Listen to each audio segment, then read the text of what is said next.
কি আজকে এত বেলা হতে চললো কিন্তু সবাই এখনো পর্যন্ত এলো না। এই সব হলো কুঁড়েমির লক্ষণ মহারাজ। আপনি একদিন যারা যারা দেরি করছে তাদের চাপকে দেবেন, তাহলেই সব সিধে হয়ে যাবে। আর বলবেন না মহারাজ, আজকে গিন্নি কাঁচা লঙ্কা দিয়ে কুচো চিংড়ির ঝালটা যা বানিয়েছিল না, খেতে খেতে দেরি হয়ে গেল। গোলগাপ্পি দেওয়ার আর জায়গা পাও না না? বিশ্বাস করুন, সত্যি খুব ভালো রান্না করেছিল গিন্নি, তাই আবার আরেক হাঁড়ি ভাত চড়াতে বললাম। আর সেটা খেয়ে আসতেই তো দেরি হয়ে গেল। আরো এক হাঁড়ি? মহারাজ কিছু মনে করবেন না, এই পাঠশালা বন্ধ করে সব গুছিয়ে তবে এলাম। সুপ্রভাত মহারাজ। সুপ্রভাত মহারাজ। প্রভাত আজকে আর শুনেই তোমরা সবাই এত কুঁড়ে হয়ে গেছো যে কি বলবো। মহারাজ, এই কুঁড়েমির আসল কারণ হচ্ছে চর্বি। কথায় আছে, যত বেশি চর্বি তত তাড়াতাড়ি মরবি। আপনি কি বলতে চাইছেন মন্ত্রী মশাই, যে আমি তাড়াতাড়ি মরে যাব আর আপনি মজা দেখবেন? ঠাকুর ঘরে কে, আমি তো কলা খাইনি ব্যাপার হয়ে গেল। গোপালের একদম মোক্ষম জায়গায় আঘাত লেগেছে, যাকে বলে ওই আঁতে ঘা। তুমি বেশি কথা বলো না বৈদ্য, ছুঁচ করে চালুনির বিচার। হ্যাঁ, বৈদ্য তো দেরি করেই এসেছে। আমার মনে হয় প্রত্যেককে এমন ভাবে প্রশিক্ষণ দেওয়া দরকার যাতে তারা একটু চনমনে হয়ে ওঠে। হ্যাঁ মহারাজ, তাহলে আগামীকাল থেকেই শুরু হোক ব্যায়াম আর অস্ত্র শিক্ষা। হ্যাঁ, কুঁড়ে থাকলে রাজ্যের কোনো বিপদ আপদেই সভাসদেরা কাজে আসবে না। ঠিক বলেছেন মহারাজ। তাহলে আর দেরি কেন, চলো সবাই এখনই আমরা মাঠে যাই। এই তো মহারাজ ভরপেট খেয়ে এলাম, এখনই মাঠে? ও সব অজুহাত দিয়ে লাভ নেই, চলো চলো চলো।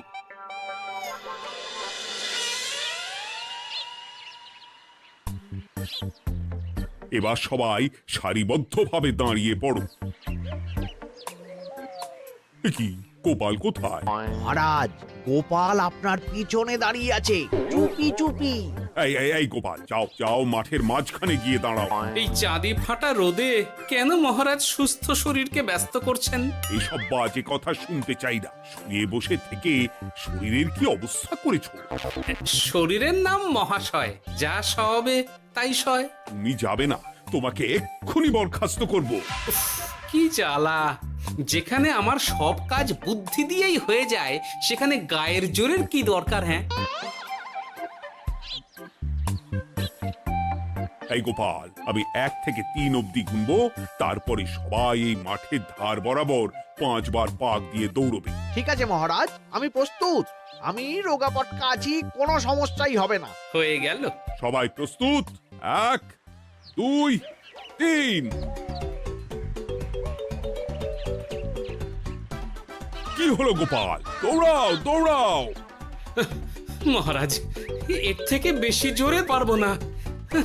আই, কে আছো? একটা কঞ্চি দাও। এই সেরেছে। বেশ হয়েছে, বেশ হয়েছে। ব্যাটার এবার চর্বি কমবে। কি হলো গোপাল, হ্যাঁ হয়ে গেল? হ্যাঁ?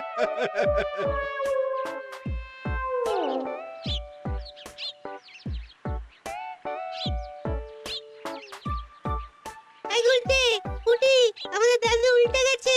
হ্যাঁ, তাই তো দেখছি। চল চল গিয়ে দেখি। উফ, চেহারার কি অবস্থা বানিয়েছো গোপাল, হ্যাঁ? এতটুকু দৌড়তে গেলেই চিটপটাং।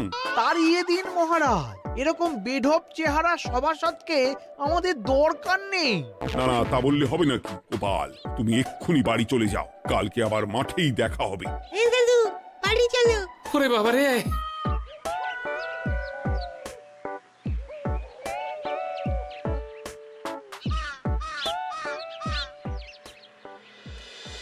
কখন থেকে জল খেয়েই চলেছ, কি হয়েছে সেটা বলবে তো?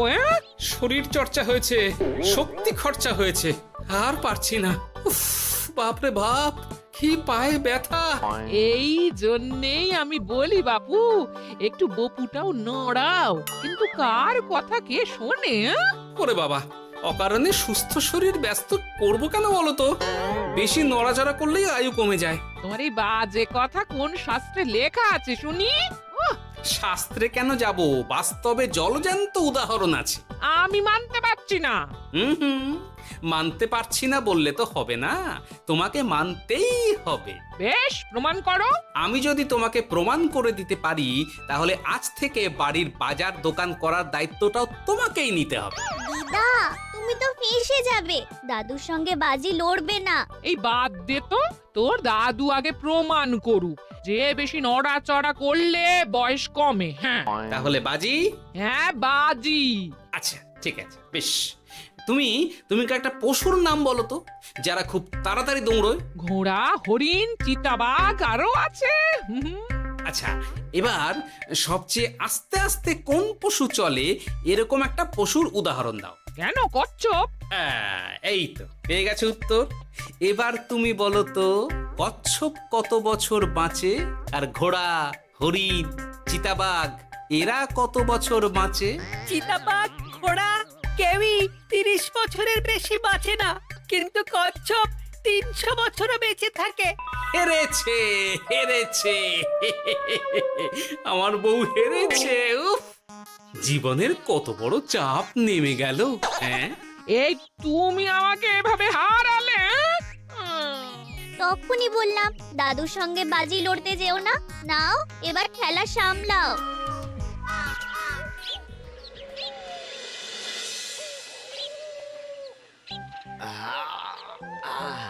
আরো ভালো করে মালিশ কর। আজকে ছোটাছুটি করে পা দুটো বেশ ব্যথা ব্যথা করছে। কালকে তো আবার অন্য পরীক্ষা। আরে আমার হালকা চেহারা আছে, সব সামলে নেব। কালকে তো অস্ত্র চালনা হবে, কালকে আমি কাঁপিয়ে দেব। কাঁপাতে তো হবেই মন্ত্রী মশাই।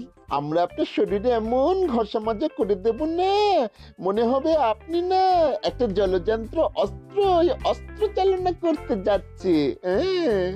বাস এই তো চাই। বাবারি, আস্তে আস্তে। আরে বাবা, আপনার তো ইস্পাতের শরীর, ভাঙবে তবু মচকাবে না। চিন্তা করছেন কেন? ভয় পাবেন না, ভয়কে জয় করতে হবে। আরে আরে আরে, তোরা আমার কথাটার সাথে করছিসটা কি? মানুষটা মরে যাবে তো। চিন্তা করো না গিন্নি। বাবা, ওরা বলেছে আমার ইস্পাতের শরীর, ভাঙবে তবু মচকাবে না। একবার এই বুড়ো বয়সে হাত পা ভাঙলে কি সামলাবে শুনি? মন্ত্রী মশাই, আমাদের বকশিসটা দিয়ে দিন, আমরা কেটে পড়ি। বাবারে বাবা, দিচ্ছি। এনে, এত খাটানোর পরে এতেই এখন খুশি থাক। হ্যাঁ,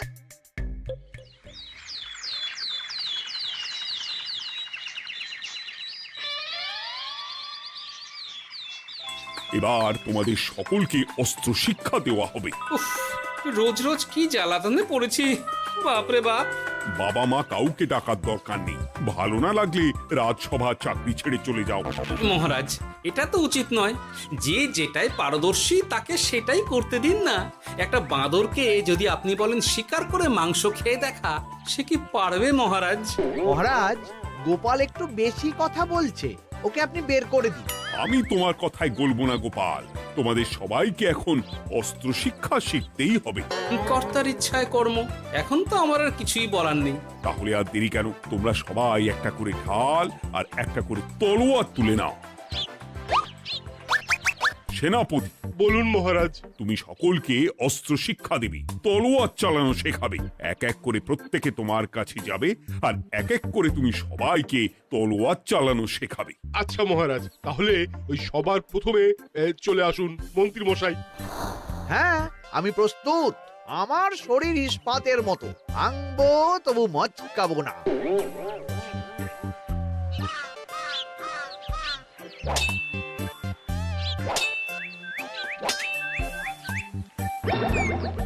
কি কেমন দিলাম? অত সহজ নয় সেনাপতি। আমি মন্ত্রী এমনি এমনি হইনি, আগে অস্ত্র শিক্ষা শিখে তবে মন্ত্রী হয়েছি। এটা কি হলো? হ্যাঁ, আপনি অস্ত্র শিক্ষায় পারদর্শী, কিন্তু আরো বিচক্ষণ হতে হবে। কারণ আজকে এই পাগড়ির জায়গায় আমি যদি তলোয়ার আপনার গলার দিকে চালাতাম, তাহলে কিন্তু আপনার এই ভবলীলা এখানেই সাঙ্গ হয়ে যেত। ঠিক আছে, ঠিক আছে, মনে রাখবো। এবার বাকিদের তো ডাকো। হ্যাঁ, এরপরে তলোয়ার চালানো শিখতে আসবে গোপাল। গোপাল দাদু, গোপাল দাদু। বাবা বাবা বাবা, গোপাল তুমি আবার দল বল নিয়ে এসেছো। দেখি তোমার কত দম। গোপাল, তুমি প্রস্তুত হও। হ্যাঁ হ্যাঁ, আমি প্রস্তুত। ওরে বাবারে, এ তো ভয়ানক চাপের কাজ, আমাকে বেশ বেগ পেতে হচ্ছে। সামলাও গোপাল।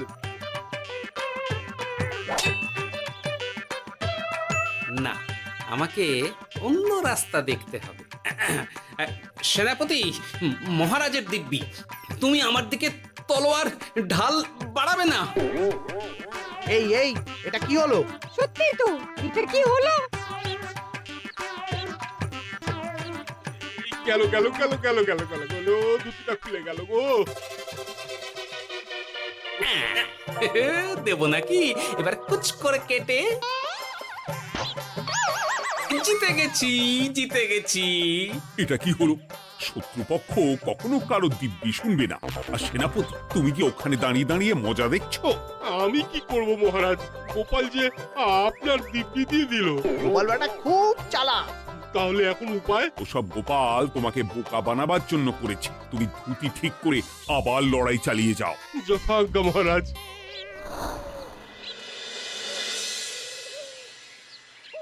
কিরে নেপলা, তোদের দিদা আমার জন্য কি রান্না করে পাঠিয়েছে রে? এই তো ভাত, আলু সেদ্ধ, এই পুঁই শাকের ঝোল আর রুই মাছের ঝাল। আর তোদের যে তোষক, বিছানার চাদর আনতে বলেছিলাম, এনেছিস তো?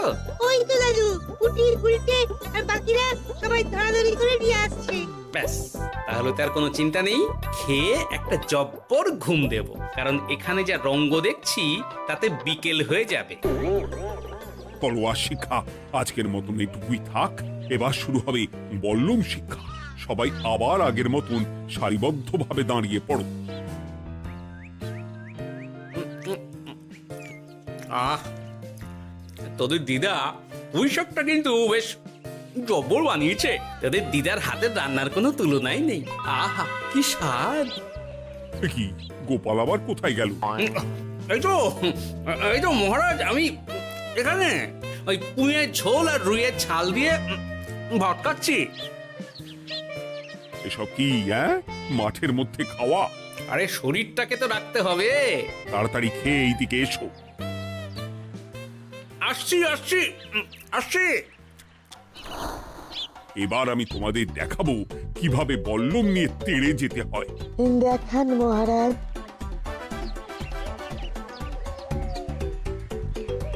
এ তো খুবই সোজা মহারাজ। ঠিক আছে, তাহলে বল্লম নিয়ে তেড়ে যাও দেখি। দিন, আপনার হাতের বল্লমটাই দিন।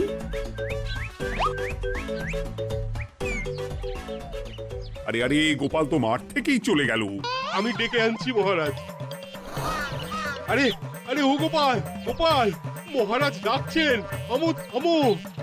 মহারাজ বলেছেন বল্লম নিয়ে তেড়ে যেতে, তেড়ে গিয়ে আবার ফিরে আসতে তো উনি বলেননি। আরে, এ তো মহা মুশকিল। উনি এক্ষুনি তোমাকে মাঠে ফিরতে বললেন। সেটা আপনাকে বলতে পারে সেনাপতি, আমাকে তো বলেনি। আমি চললাম।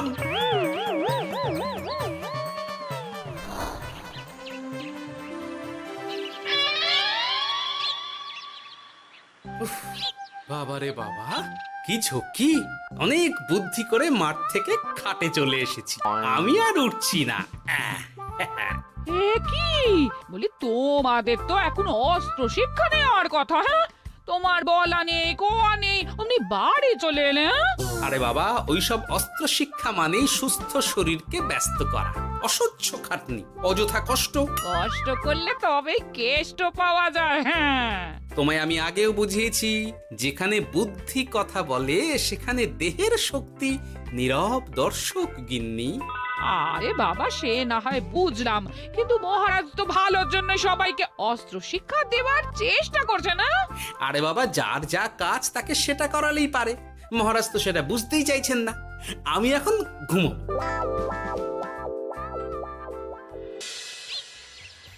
দরজা খোলো গোপাল, দরজা খোলো। গোপাল, গোপাল দরজা খোলো বলছি। ব্যাস হয়ে গেল। একটু শান্তিতে ঘুমাবো তার জো নেই। দরজা খোলো গোপাল। বলুন মহারাজ। তুমি কি পেয়েছোটা কি গোপাল? রাজসভায় দেরি করে আসবে, তারপর অস্ত্র শিক্ষার সময় ফাঁকিবাজি দেবে, এভাবে তো আর তোমাকে মনে হচ্ছে রাজসভায় রাখা যাবে না।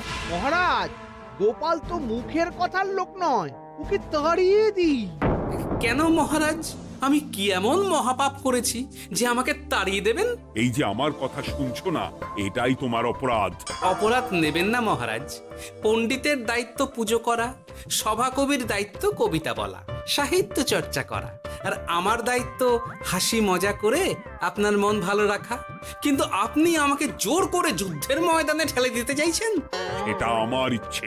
আমিও তো মহারাজ ইচ্ছে করলেই অনেক কিছু করতে পারি। চোখ বন্ধ করে লক্ষ্য ভেদ করতে পারি, শুধু বুদ্ধি দিয়ে। আরে বাহ, এত বড় কথা! তাহলে মহারাজ, ওকে বলুন পরীক্ষা দিতে। কি পরীক্ষা? আমি একটা ঘরে বর্ম পরে দাঁড়িয়ে থাকবো। তোমার হাতে অস্ত্র দেব, আমার মাথায় একটা আপেল থাকতে হবে, আর তুমি কিভাবে আমার মাথা থেকে ওই আপেল ফেলতে পারো দেখব। এ তো খুবই সোজা। কি গোপাল, তাহলে লড়বে নাকি বাজি? হ্যাঁ, লড়তে রাজি আছি। তাহলে আজ রাতেই হয়ে যাক পরীক্ষা। যদি এই পরীক্ষায় উতরে গেলে তো ভালো, নইলে তোমার চাকরিটা গেল। গোপাল, তুমি পারবে তো? সে দেখাই যাবে। আজ রাতে তাহলে রাজবাড়িতে দেখা হচ্ছে। যদি আমি এই পরীক্ষায় বিফল হই, তাহলে আমার চাকরি আপনি কেড়ে নেবেন, আর যদি সফল হই তাহলে মন্ত্রী মশাইকে শাস্তি দেবেন। আমি নিজে সারা কৃষ্ণনগরে নাক্ষত দেব। বেশ, দেখা যাক।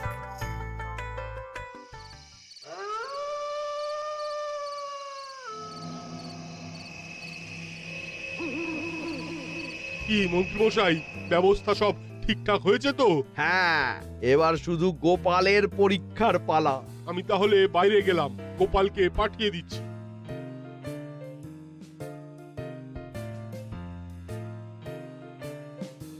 এবার যাও গোপাল, ঘরের ভিতরে যাও, দেখি তুমি কি করে মন্ত্রীর মাথা থেকে আপেল ফেলতে পারো। আপনি তো শুধু আমার চোখ ঢেকেছেন, আমার নাক, মুখ, কানও ঢেকে দিন, যাতে ঘ্রাণেন্দ্রিয়, শ্রবণেন্দ্রিয়েরও সাহায্য না নিতে পারি। বেশ, তাহলে তাই হোক। আয়, কে আছো? গোপালের মুখ, নাক আর কান ঢাকো। যথা আজ্ঞা মহারাজ। একটু একটু মোটা কাপড় দিয়ে নাক মুখ ঢাকো, হ্যাঁ, যাতে সেভাবে আপেলের গন্ধ না পাই। বেশ বেশ।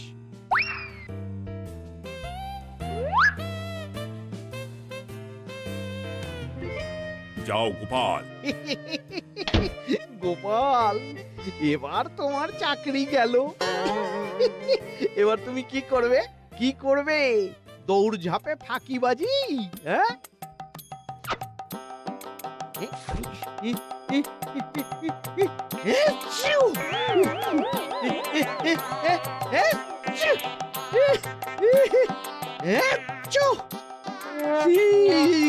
গেল গেল গেল গেল গেল, আপেল পড়ে গেল।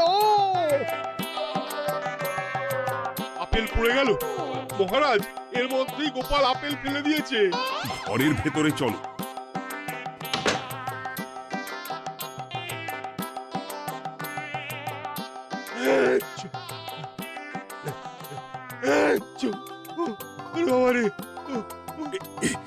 কি ওরে বাবা, কি ঝাঁজ! ওরে বাবা! কি মহারাজ, দেখলেন তো গোপালের চমক? অস্ত্র ছাড়াই আপেল ফেলে দিলাম। কি, এটা তো তুমি নীতি বিরুদ্ধ কাজ করেছো। সারা ঘরে নস্যি ছড়িয়ে দিয়েছো। মহারাজ, হাঁটতে গিয়ে আপেল পড়ে গেছে। এবার সারা কৃষ্ণনগরে নাক্ষত দিতে হবে। সত্যি সত্যি গোপাল, বুদ্ধিতে তোমার জুড়ি মেলা ভার। আমার নাম গোপাল ভাঁড়। একটা কথা মনে রাখবেন, কেউটে সাপের লেজে পা দেবেন না, আর গোপালের কাজে বাধা দেবেন না। যে কাজ বুদ্ধি দিয়ে করা যায় তার কাছে শক্তি ছোট্ট শিশু মাত্র। সত্যি গোপাল, আজ তুমি সেটাই প্রমাণ করে দিলে।